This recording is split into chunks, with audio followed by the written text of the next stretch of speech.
All right, I'm going to go ahead and pass this mic to you, too. Are we going to share this mic? Yeah. Okay. So we'll go. Most of the questions are going to come to you. You're the main attraction. I was just the fill-in that said yes. And I said to James, I'm like, I'll ask them closer to the time because I know that they won't necessarily be able to say yes Well, earlier. Julie has been really stressed, you know. Yeah, I'm so glad she didn't just ignore me. I mean, because with all she's got going on. Like, Well, you she would sent it ignore to me, someone. and I thought, okay, I'm going to be in the city, and I love Pauli's connection to the Episcopal Church. Yeah. It's so great, and we've done a bunch of events, church related.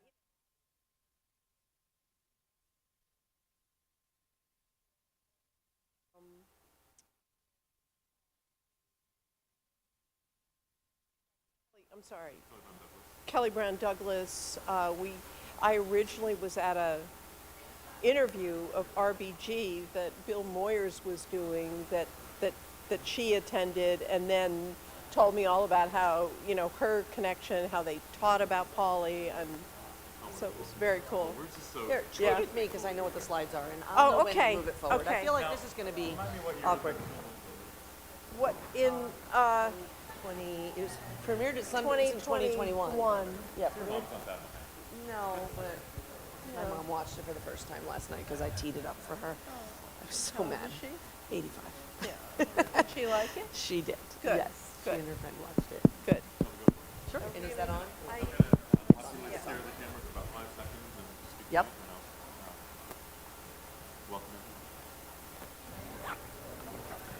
I love this building. I've always wanted to be in here. It's such a cool.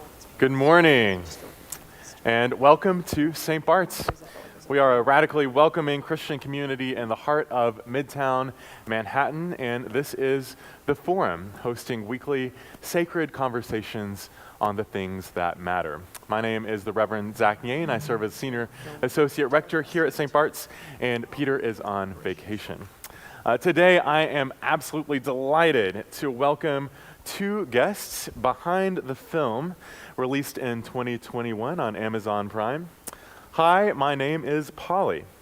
Dana DiCarlo and Betsy West.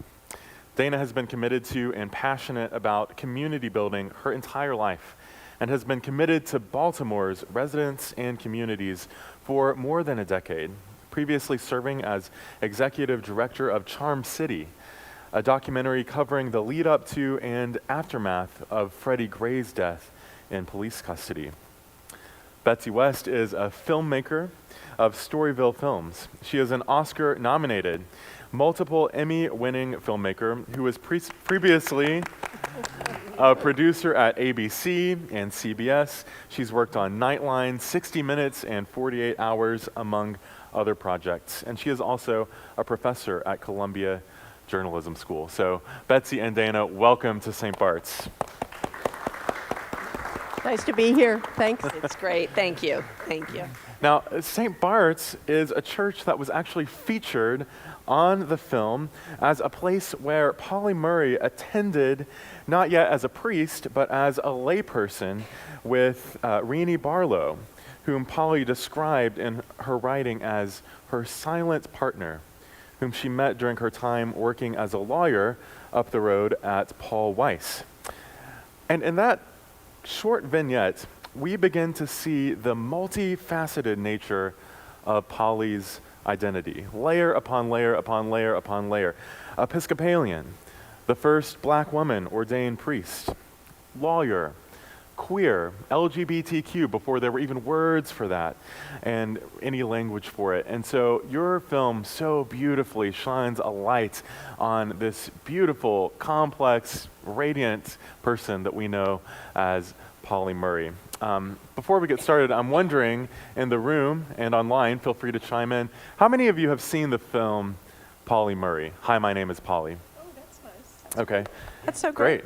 Great. Well, it's available on Amazon. We commend it to you. But Dana and Betsy, I'd love to hear just how did you come to this work? Who is, in a nutshell, Pauli Murray? Yeah, well, I'll start, but Dana played a huge role at the very beginning because my directing partner, Julie Cohen, and I made the documentary RBG. And in the course of making that film, Justice Ginsburg talked a number of times about Pauli Murray. I mean, Julie and I had no idea who's Pauli Murray, never heard of her, but then quickly learned that Ruth Bader Ginsburg, as a lawyer, had really relied on Pauli Murray's legal thinking about how to secure equal rights for women under the Due Process Clause of the 14th Amendment. So that was kind of cool, and we filed that away. After RBG was over, we were thinking, well, what could we do next? And we saw there was such a hunger for stories about groundbreaking women, and also stories that sometimes people don't know, this history that's been covered up. So Julie Googled Pauli Murray and quickly discovered that in the 1970s, when Pauli became an ordained Episcopal priest, there were a number of interviews done, mostly audio interviews, but that there was the material. Even though Pauli had died in 1985, we thought, okay, we can probably build a documentary here. And then Julie approached Dana and said, hey, had you heard about Pauli Murray? No, so that's one of my pitches for folks out there trying to get somebody involved with them. Julie called me and said a lot of things like, what if I told you that 5 years before Rosa Parks was ever known, or 10 years before Ruth Bader Ginsburg made such and such arguments? And she kept saying all these things that I thought, I went to Smith College and I went to Cornell Law School. Like, these are schools that should have taught me this name, and I did not know the name Pauli Murray either. So once you make somebody feel a little deficient in what they think is a pretty good education, you can, really, it was easy to say, yeah, I'll help you make that film. And then also Julie knew the other thing was Pauli was not only born in Baltimore, but she gave her first sermon and did preach at a Baltimore church. So that made the link very personal for me and telling Baltimore stories.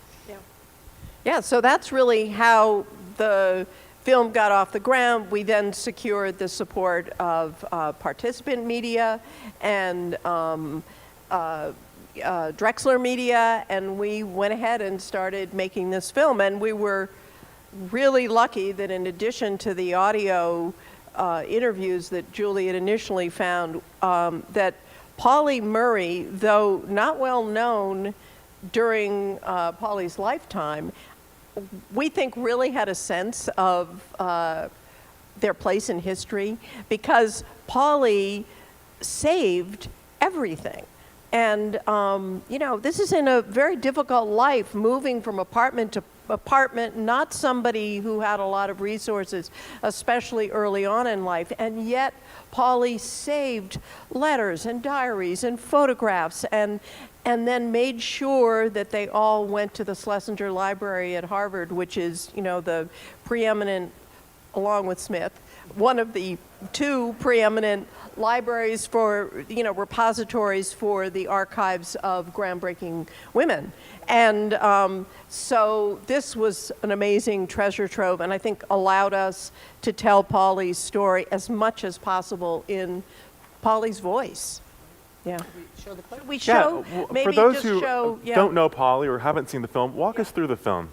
So Yeah, we're going to show them. why don't we show the clip Okay, first? great. And just gives It's you the trailer. It's the Yeah. trailer, right. So I'll do that. There are some people who now argue that you cannot teach American history without teaching about Pauli Murray. Pauli was a writer. Okay, hold on. Let me go up here and see how I handle that. I got it. I just went to the next slide. Good, I'm glad you know. There are some people who now argue. Oh, I guess maybe that's the one you got glued up. That's okay. Yeah. Okay. Sorry, but now I Here do we it. go. How do I go backwards? The little arrow key. That arrow? Yeah. And hit it again? But is there a way to do volume on here to get it louder? Here, that's volume, right? Folks in the back are saying turn it up. I think it's the size of Okay. It might be it. There are some people who now argue that you cannot teach American history without teaching about Pauli Murray. Pauli was a writer, the lawyer, the priest, the poet. Pauli was a feisty woman. My name is Pauli Murray. My whole history has been a struggle in a society dominated by the ideas that blacks were inferior to whites and women were inferior to men. Pauli was way ahead of the times. I chose for my senior paper, should Plessy versus Ferguson be overruled? My little argument went to the Supreme Court. Y'all see all of the different folks that are in this room? That is made possible by Pauli Murray. If you rip away everything, oppression is the business of not respecting one's personhood.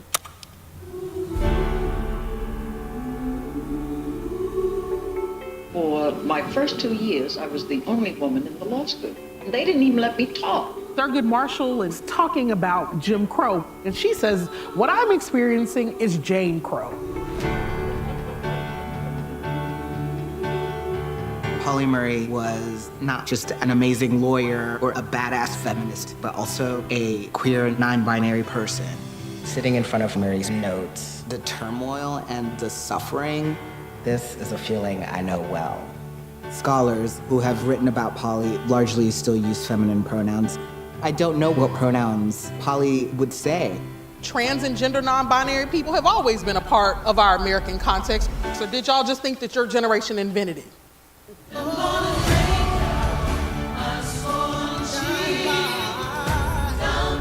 if this country is to survive, we must live together in harmony.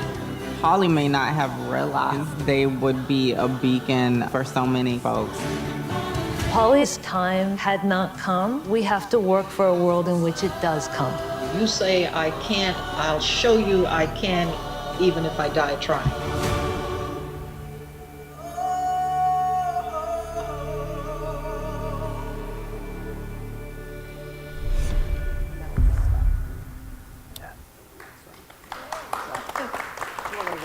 Slides of her life or work it as? Maybe we can, we can do a couple. Should we do early life? I mean, yeah, we can do, there's Pauli's very proud family, a mixed race family, and something that Pauli was pretty proud of, actually. And she, as you know, was born in Baltimore, but both her parents suffered horrible tragedies. Her mother basically dropped dead and when Pauli was, I think, less than 4 years old. And the father had mental problems. He had been a very promising guy, but he had an illness and then he kind of fell apart. And so the family was dispersed and Pauli went with Aunt Pauline to North Carolina. Yeah. Yeah. Oh, is that the? Right. Yeah. So anyway, she went to North Carolina, had a really pretty strong upbringing in a family of all women, African-American women, and really wanted education, demanded that Aunt Pauline take her to New York to get a college education. She knew that, her high school was, forget it, not that good. She wound up having to take a remedial year here in New York, lived with a cousin, tried to get into Barnard, but the people at Barnard said, you can't afford this place. And she went to Columbia. They said, we don't take women. Then she went to Hunter and, graduated with honors at Hunter. Shortly afterward, Pauli met here Peggy, who they were counselors at during the Depression. They both graduated right after the Depression, and they were counselors in a kind of CCC work camp that was in upstate New York. And this is the first inkling we have. Nobody really knew, and as you said, there wasn't really language for it. That Pauli was, was either a lesbian, or now we think perhaps, was trans. We just don't know. And one of the interesting parts that came out in the film was her niece was describing that Aunt Pauli called Pauli Murray as a child, my little boy girl. And she had a deal with her that she had to wear dresses to church but the rest of the week she could wear what she wanted. And that's one of the things Zach and I talked about, that type of familial support at that young age in that era is, I think, so important to how Pauli had the confidence to understand her otherness. And one of the other critical folks, or critiques in the film was talking about how had she not been so other, meaning female and African American black and not quite black, she was very pale skinned, and this family of Cherokee and black and white and some of her relatives Irish, right, passed, and all of that otherness, and then you add the non-binary part, just really made her feel deeply for the underdog and the fight. Like, she had all of these things that she was fighting for. The other thing to say is, sorry. The other thing to say is that the family was a very religious family, and Pauli went to Episcopal church from an early age, and this carried through out her life until she was ordained. It's obviously continuing after she was ordained as a priest. But anyway, that was the beginning. But Peggy couldn't quite come to terms. That first relationship did not last because, Pauli, the other thing is that this is not something Pauli wrote about publicly. She wrote in letters to Aunt Pauline. She wrote about it a little bit, and she also wrote to doctors asking for help because Pauli said, I feel like I'm a man inside. But Peggy couldn't quite go that far, and so they did not last as a couple. This is trying to get into UNC. Yeah. So she decided that she needed to tackle this with law, right? Is that no UNC? What happened? She got arrested on a bus. Oh, that's right. So let's go to that one. Yeah. This is where she writes to sorry. Okay, so first I have a slide out of order, and let's skip to that. We'll see where. Here we go. Nope, that's UNC, and here's Rosa Parks. There she goes. So she's riding on a bus from New York to South Carolina, and in Virginia does not go to the back of the bus, and later on is asked to get off the bus and put in jail. And so she's ahead of Rosa Parks, but they, meaning the establishment, recognizes, oh man, this is going to be a really big deal, and we don't want a Supreme Court case figuring this out. And they changed the what she's accused of. The charge. The charge to disorderly conduct, instead of trying to really get at the heart of this whites in the front, blacks in the back. So it's 15 years before Rosa Parks, and none of us have heard of her. Yeah, it was covered in the black press slightly, and this is when Pauli first interacted with Thurgood Marshall, because he, at the time was an NAACP attorney, and they looked at the case and helped Pauli out, but as Dana said, it was finessed, and they didn't get to do it. And that's, I think, the time when Pauli said, okay, I need to go to law school. She witnessed, she witnessed the NAACP lawyers. She was kind of blown away by that whole process of what they were doing, and then she thought, all right, I'm going to go to law school.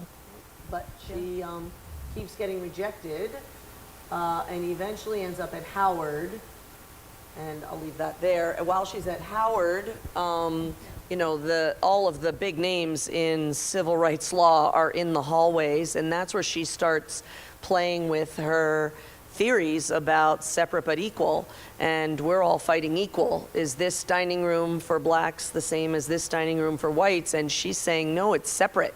Separate's the hard part, and they laugh at her.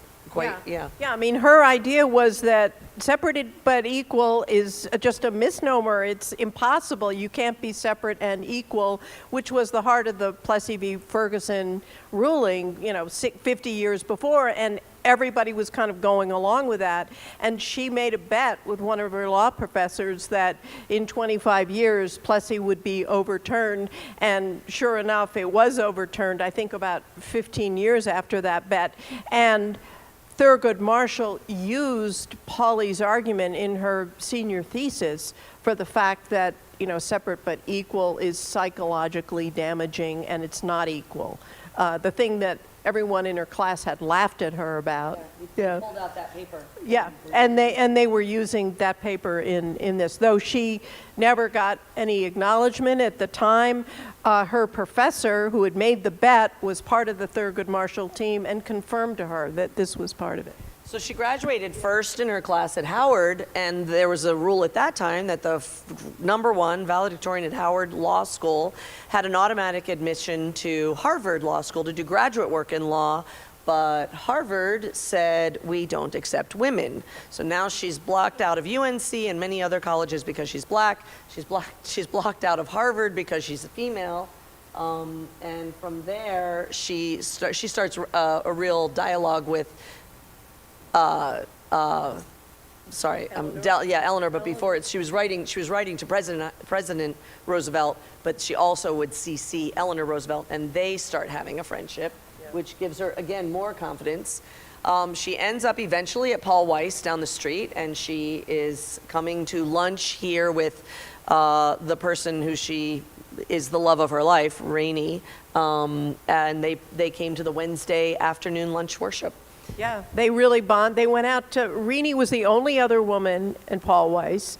Pauli had gotten the job through Lloyd Garrison, who had offered her this job. She'd really been a struggling attorney in New York. On the verge of starvation at times. She couldn't get clients. People, once she was defending a prostitute, and the prosecutor kept referring to her as the prostitute. It was just, a very difficult life. Lloyd Garrison had met her and offered her this job at Paul Weiss. And when she met Renee, was the office manager. They were the only two women in the office, and Renee invited her out to lunch, and the first thing they started talking about was their religion, their faith, and they wound up coming here every Wednesday. Yeah. It's real. We didn't pay them any money to say this or put it in the documentary. Yeah. And then we're getting to Pauli's later life. Well, Pauli was a very restless person. And maybe because Pauli was out, as Dana said, always outside, always feeling different. And so for the first time in Pauli's life, making some money at good old Paul Weiss, and she decides after 3 years that this is not challenging enough and she needs a new adventure. She goes to Africa, and she is part of the beginning of the rise of Africa, which had newly been liberated. They're opening a law school. She helps create the law school. But after a year and a half, the African government, the Ghanaian government, is turning pretty authoritarian, is cracking down on the professors and what they can teach about democracy. Does that sound familiar? And she decides to come back to the U.S., and she goes to Yale to get a PhD. And while at Yale, Eleanor Roosevelt appoints her to the President's Commission on Women, which is something that JFK had initiated in the early 60s. And during that time, Pauli comes up with her legal theory that RBG used, and she's one of the founding members of the National Organization for Women. She and Betty Friedan and a couple of other people cooked up the idea, and there she is. We've not heard her name. Yeah, and we still haven't heard her. And then, then she starts getting involved in the gender discrimination fight, and she's well, with the PhD and the treatise that she wrote while she was at Berkeley. She went to Berkeley. Yeah, she went to Berkeley in the middle of all this. And she gets involved, and Ruth Bader Ginsburg does give her credit on the Reed v. Reed? Reed v. Which is on the basis of sex.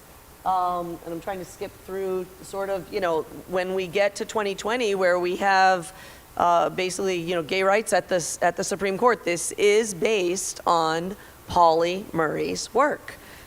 And that kind of ends our quick history, if you didn't see the film. Except for the becoming a priest, yes. So she really realizes that words are how she's trying to change the world. And she's thinking that words in legal battle are going to get her there, and they don't. And with that frustration, because she is such a prolific writer, she thinks, okay, where else do we have words? We have scripture, and we have sermons, and we are talking to people through our language as a priest, and she spends 4 years in the seminary to actually become the first female African-American ordained priest, and that's in Baltimore. Yeah. But can I just say, she goes to seminary at a time when Episcopal Church was not accepting women as priests. So there's another, like, okay, she's going with the faith that she's going to get there, and sure enough, through her efforts and others in the mid-70s, the church decides to ordain priests, and Pauli Murray is the first African-American priest to be ordained. So, as if her life wasn't confounding and perplexing enough, to go. And I love in the documentary where RBG says, she was very religious. I didn't get it at all. We thought she was crazy, but she went to seminary, and she went to seminary down in Chelsea here in the city, at General Seminary. If you are just now coming into an awareness of Pauli Murray, you're really in great company. I had never heard of Pauli Murray until I was in seminary at Yale. But the reason I heard of her was because Yale College was building an undergraduate college named after Pauli Murray. So I kind of obliquely came into awareness of her through the academy, and through really her connection with Yale was at the law school more so than the seminary. And so, of course, the seminary at Yale, once we caught wind of this, we're claiming her now as well. But she had this just profoundly uncanny, subversive way of being present. And I think it's so beautiful that she did get into Harvard. They told her, no, you can't come because you're a black woman. Well, she got into Harvard because now all of her archives, all of her records rest in the Schlesinger library. So she did finally get in. When we were at Schlesinger, which is an amazing place, the librarian told us that in the past few years, Pauli Murray's archive has become the most requested archive by the students at Harvard and Harvard. It's kind of amazing. Wow. And you may be interested to know that in 2018, the Episcopal Church, by an act of the General Convention, which is our highest governing body, actually basically sainted Pauli Murray. And so she is now in our calendar of remembrances as we remember holy people throughout the year. And but it took until 2018, even for the Episcopal Church. She was the very first black woman, as the documentary points out, to be ordained eventually in the Episcopal Church. And she celebrated her first Eucharist at Chapel of the Cross in Chapel Hill, North Carolina, where her own aunts, Pauline, attended. Her great, let me get this right, it's either her great-grandmother or her great-great-grandmother who was enslaved, was worshipped in the balcony of that church. So it was pretty moving for her to go back there. I just love her table. To celebrate Eucharist in a place where her ancestors, were enslaved, to get her work to be resting in Harvard Library. It's just really incredible. So it may be obvious to us, but why do you think none of us had ever heard of Pauli Murray until so recently? I think it's a white male written history, and we've got a lot of people we don't hear about. I think, even she said something along, I don't get the quote right, but something along the lines of, I had my lost causes found. Yeah. And so she was so far ahead of her time that if you're writing history at the time, you're not going to write about her. It takes a decent effort, as Betsy can tell you, to go back and find her part in history. It's only now starting to come out because I would bet there's also some LGBTQ discrimination going on as well. We don't have a lot of real figures that we would put in that category. So the time is now for this. Yeah, and I'll say that the work of discovering Pauli Murray was really done starting in the late 80s and in the 90s by mostly African American historians, by academics who started to study Pauli Murray. And so, our documentary rests on their work as well. They're the people who went into the archives and discovered so much of this material. Well, you're both so modest, but I want to invite you to toot your own horn a little bit, to brag a little bit, and talk about what do you think your documentary has added to the conversation? What aspects of Pauli's life does this work shine a light on that perhaps was, until now, not as well known? So this is the second documentary I've put any effort behind, and it's because there's an education element to it that I knew that the film itself would be used for education going forward. And so at the National Conference of Episcopal Schools, they had an entire breakout session where they showed the film one night and had a big discussion about it the next night. And their discussion is, how can we teach this in our schools? So for me, I think it is now, any part of it is worth getting into the education system. And that's why I think this film, just is so amazing to have been made. It's a lot of information in less than 2 hours. So I think there are people, particularly our kids, who need sound bites and visuals to do that learning. I mean, her books are amazing. There's lots more out there that's written, but having this film is really helpful. Yeah, I think a documentary can open a window to other exploration, and there is so much to find out about Pauli Murray, and it makes me so happy to go into a bookstore and to see Pauli Murray's, they've reissued, we didn't really talk about Pauli Murray's writing. An extraordinarily evocative poet, Dark Testament, sort of the history of African American enslavement is just such an amazing narrative poem, and so much of her writing. She wrote a family memoir about her family as kind of a precursor to Roots. It just kind of goes on and on. So people are discovering Pauli as a writer, as a thinker, getting into curricula. It's very exciting, just to hear Pauli's name. Absolutely. You mentioned in the documentary that Pauli never really revealed much about her personal life, her relationships, her sexuality in her published writings, despite the fact that it's all there in the vault now. I wonder, were there any ethical considerations in determining, what to kind of bring to the light from her personal life versus what to keep concealed? Our producer, Talea Bridges McMahon, spent a lot of time in the archive going through this material. And it was very clear that it had been curated. Things were blacked out, names of people. Pauli, this was a file that said sexuality, that included some of the letters that Pauli had written to doctors asking perhaps for hormone treatments, like just seeking help.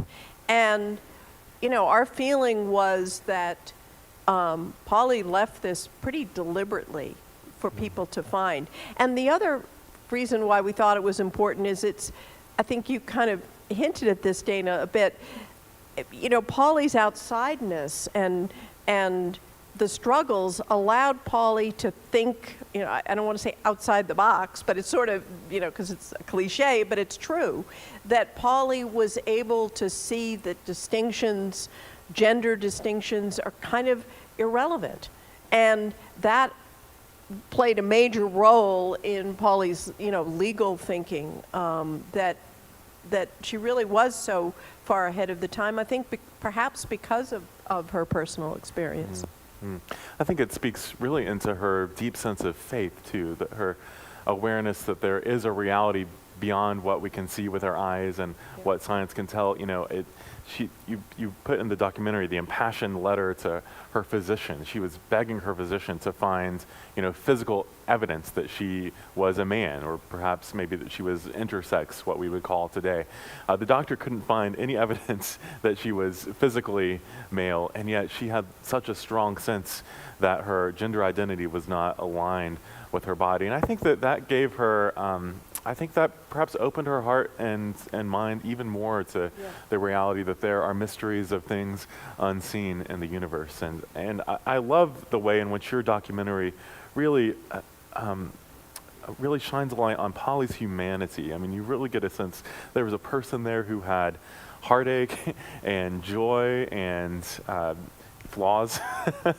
I spoke of her impatience sometimes, and I loved when her friend said, you know, she went to seminary as a talker, and she came back as a listener.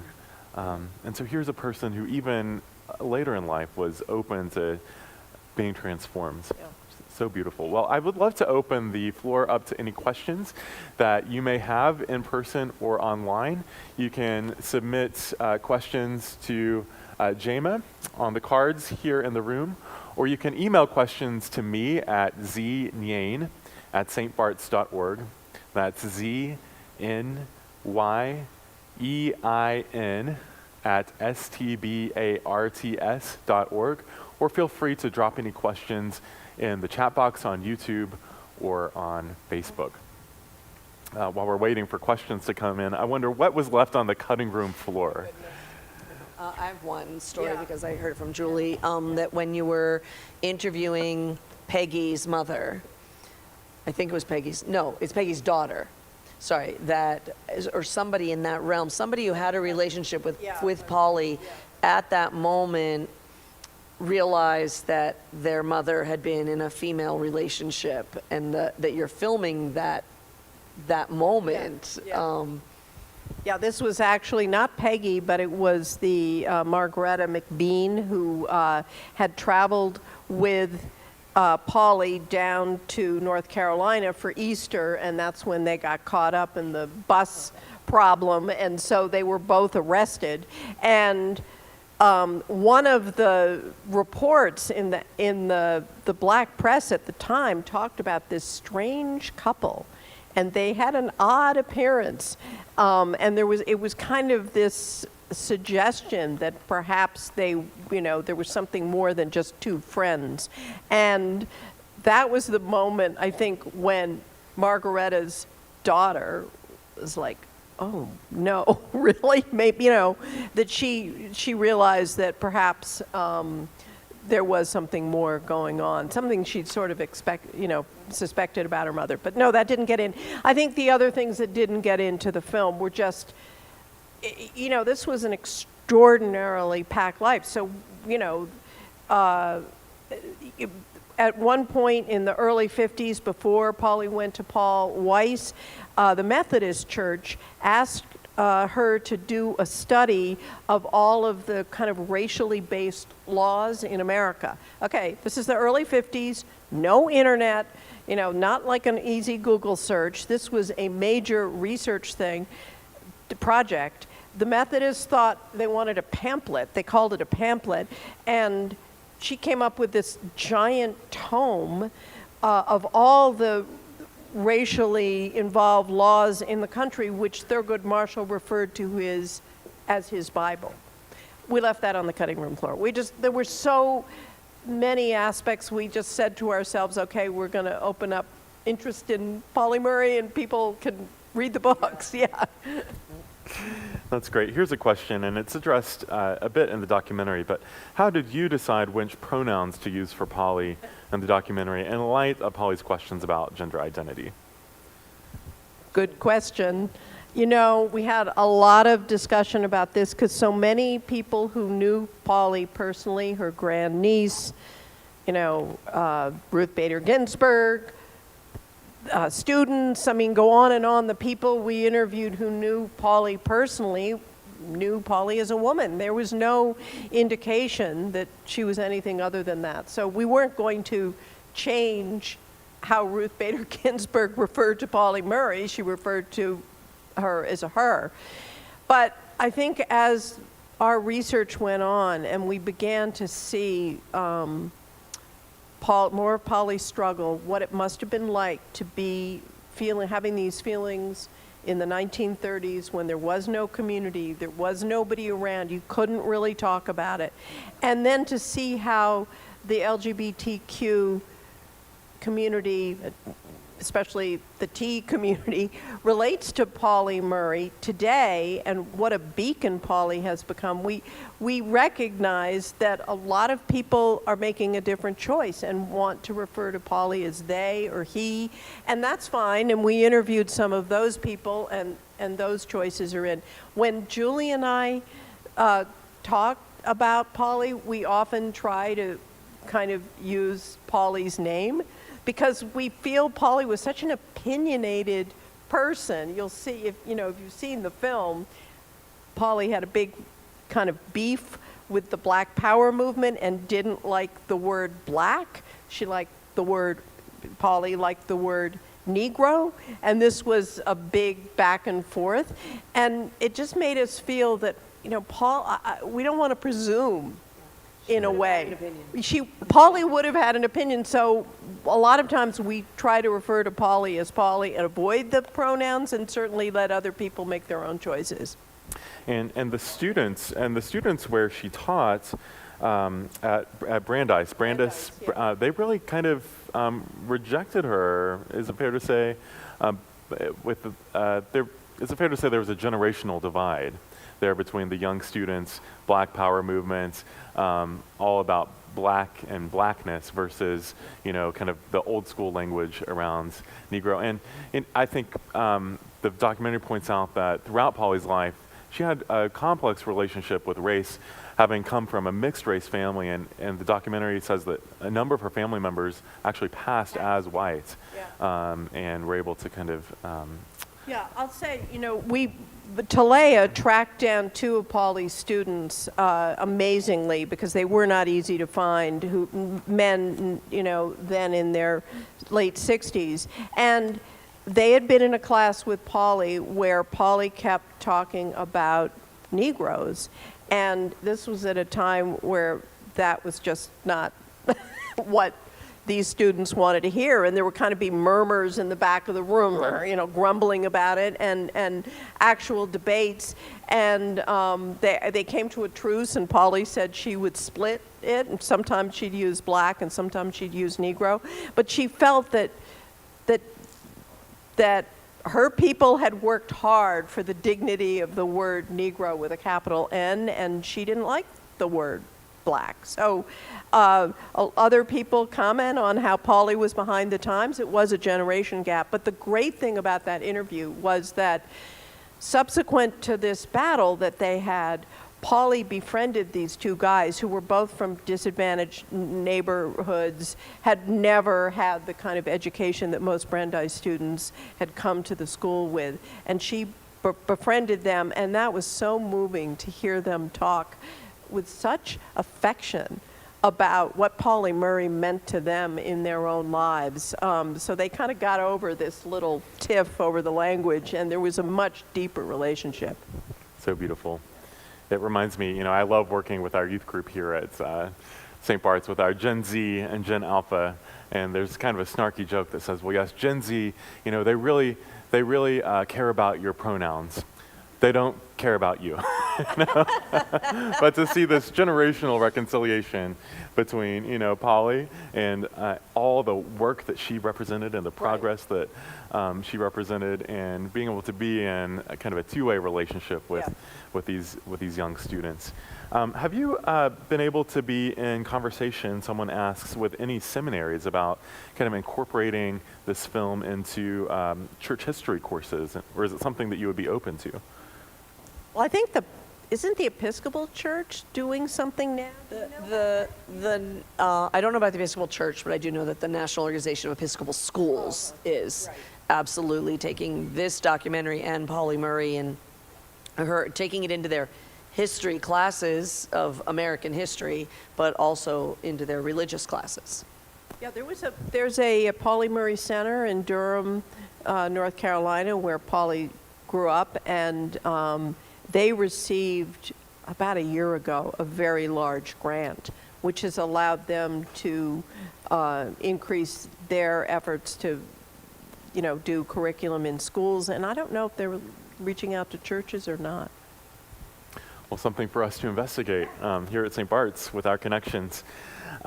Thinking about your work as artists and storytellers, someone asked, can you address the creative choices in crafting the film, such as the choice of cinematographer and so forth, that allowed you to set a specific tone for this film?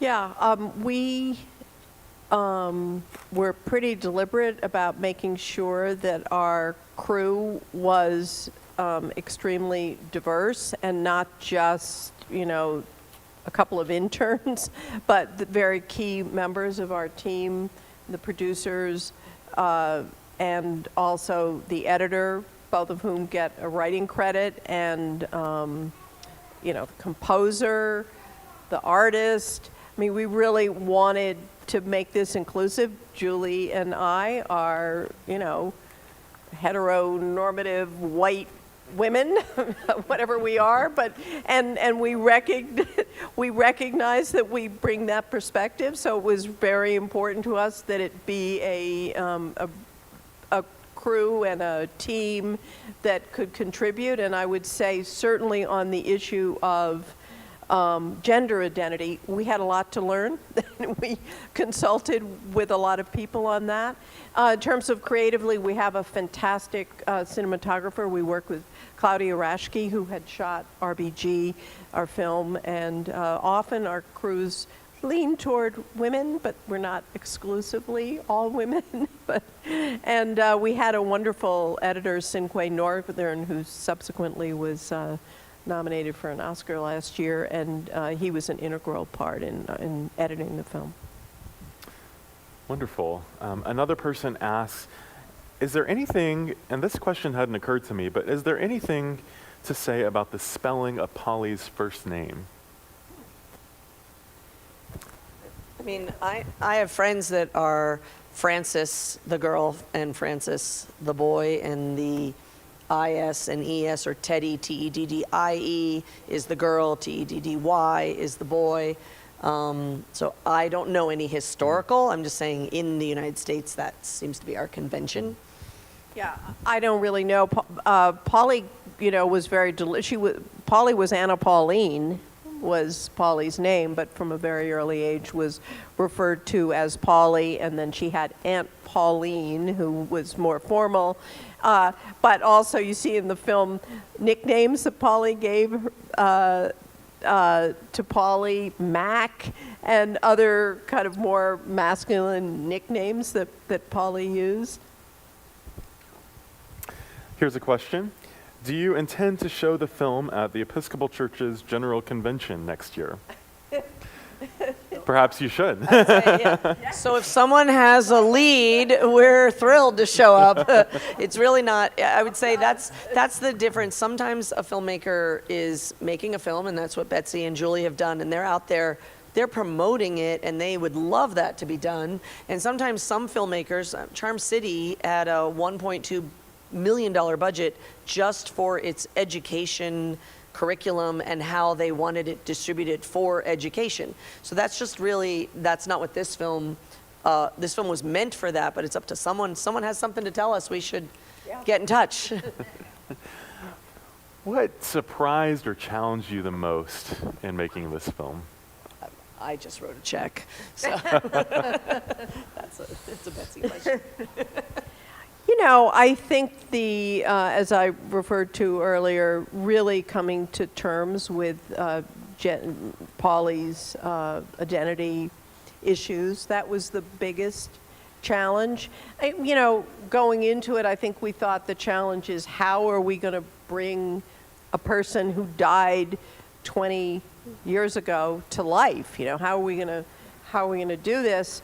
As I said, luckily, Pauli saved everything. The other lucky thing was the discovery of two serendipitous discoveries that happen sometimes, if you're lucky, when you're making a film. The first was that Julie was in Schlesinger and she lost the link. There was a link to the Pauli Murray archive. She lost it. And so she just typed in the word Pauli Murray, and a whole bunch of things popped up, including a collection, some other collection that mentioned Pauli Murray. And it turned out that a young woman named Lynn Conroy in the late 1970s, like very young, she was a graduate student, was writing a curriculum for women's studies and interviewed Pauli for this on video. And when you saw the, that bad video where it looked like it was a mistake, that's because this video had never been transferred. Lynn Conroy dumped these tapes off at Schlesinger and said, hey, you might be interested in them. They were not a part of Pauli's collection, had not been connected. Nobody had digitized or seen this material. So that was an incredible, lucky thing. The other thing that happened was our intern, who actually was a college student at Pauli Murray College, was calling up an archive about a photograph that we had seen a credit to and said, do you have anything else about Pauli Murray in addition to this photograph that we wanted to license? And they said, yeah, we have some cassettes. And they're marked, Pauli Murray. And would you be yeah, we're interested. And we played the cassettes. It turned out that the woman who had donated this material was blind, was a very good friend of Pauli Murray's. At the end of Pauli's life, when she was writing her autobiography, Pauli wanted the friend to read it, but the friend couldn't read, so Pauli, in Pauli's voice, read into a audio cassette. Pauli didn't finish it, but she read the first half of her autobiography. So that really helped us because we could use those words.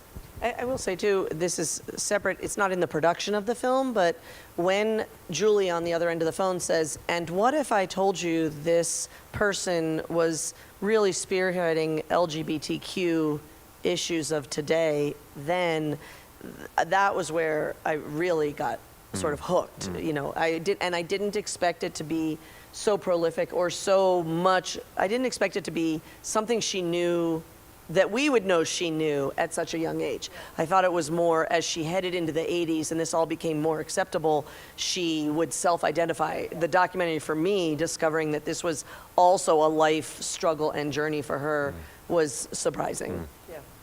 One whose lost causes continually have come to be found over the years. I mean, truly a pioneer in digital ministry, you might say. I mean, she has more audio and video and written archives than many of us today. We thought we were really on top of things with the pandemic, starting to record our services and our sermons and so forth.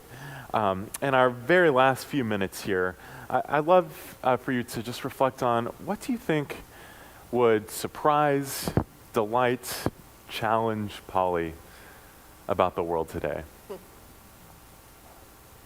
Wow. Yeah. I think honestly, I sat at the 9 o'clock service, and I know that's not your big service, but my husband and I were church shopping for our children. We were both Catholic, didn't want to be Catholic, so we were, the decline of church going, and I think the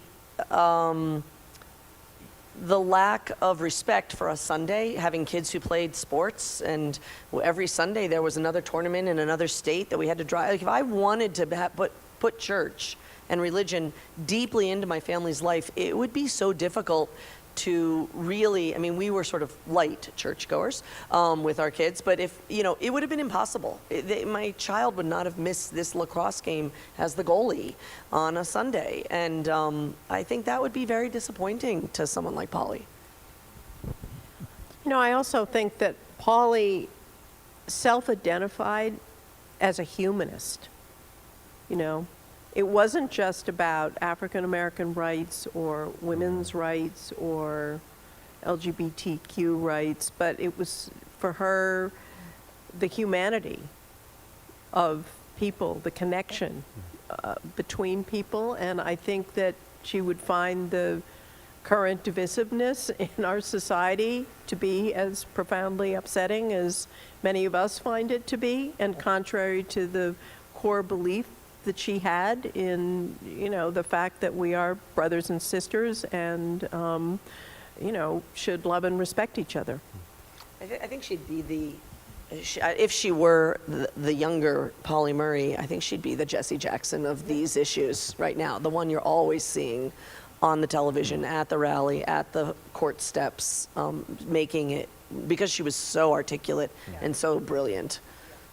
Truly a humanist, truly intersectional in so many ways. Imagine what Pauli would have done with Twitter. Yeah. With Twitter. Well, she called herself, she said she did confrontation by typewriter. Can you imagine confrontation by Twitter? Well, friends, those of us in the room hear those church bells ringing, those church bells that so many years ago in 1957 summoned Pauli and the love of her life, Rainey, into our doors. We were a radically welcoming church before we even knew it, before we had the words for it. And so those same bells now summon us to the life of love and light and compassion for our world. So if you're a praying person, I thought I'd just conclude our time with the Episcopal Church's Saint Day prayer for Pauli Murray, composed and authorized by our General Convention. So the Lord be with you.